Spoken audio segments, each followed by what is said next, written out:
pa bang gigising? Tanghali naman na late na yung anak mo sa school! Ako pa pagigising sa'yo, hindi ka pa rin ba magkukusa? Yes, hon. Babangon na po ako. Tsaka, relax ka lang. Aga-agang init agad ng ulo mo.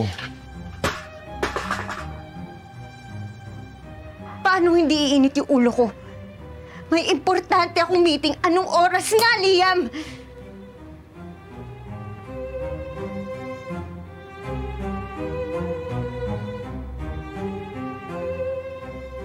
Aalis tayo ngayon tanghali na. Rush hour na traffic na mainit na ngayon. Anak mo, gumising ka na! Yes. Ito na po. Babangon na nga po. Bumangon ka na kapag ako na-late, sinasabi ko sa'yo.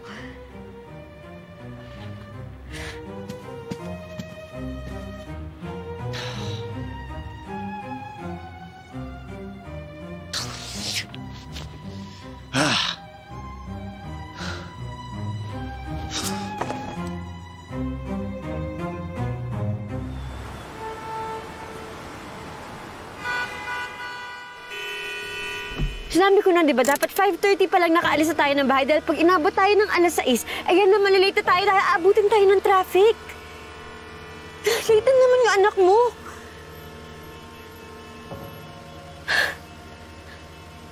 Sinabi ko naman sa'yo, di ba, meron akong meeting kasama isang importanteng kliyente.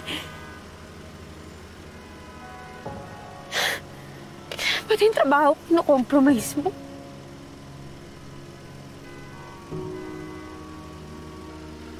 Han, sorry Napuyat kasi ako dun sa pinapa-revise na presentation sa akin eh. Paano kasi tagal na ng deadline mo? Kagabi mo lang inupuan. Kausapin mo yung class advisor ni Dexa. Bilin nun, hindi na pwede malate yung anak mo dahil sa dami ng late niya no first grading.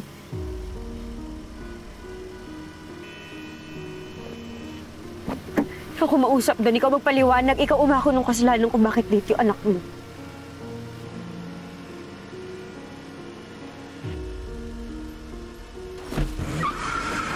Uy, sinali, ano gagawin? Ano ba yan?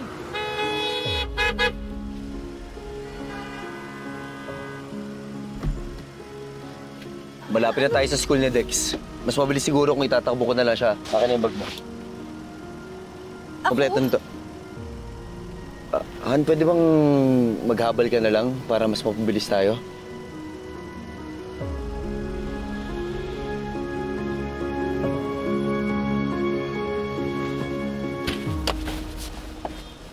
Anak, mag-iingat ka sa school, ha? Papunta na yung trabaho si Mami. Huwag ka magpapagutom. Sa harapan ni Mami yung baon mo. Paborito mo yun. Kainin mo yun, ha? I love you. Love you. Tayong dalawa mag-usap tayo mamaya. Hindi pwedeng lagi siyang ganito. See you later, Mommy.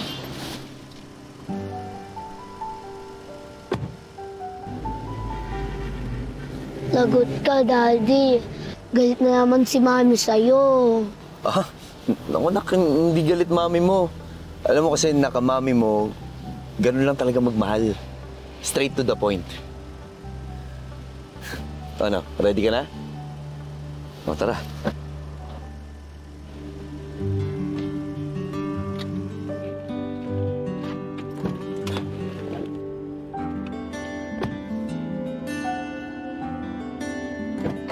Ika.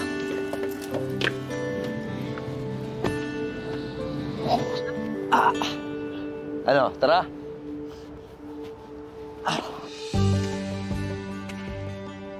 Sino ba naman kasi nagpauso na tapusin ang kwento after happily ever after? Huwag ka mag-alala. This is not one of those stories.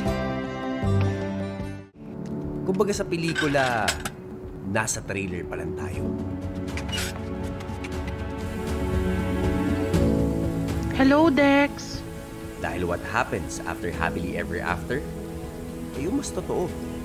Yun ang mas tunay na kwento ng pagmamahal.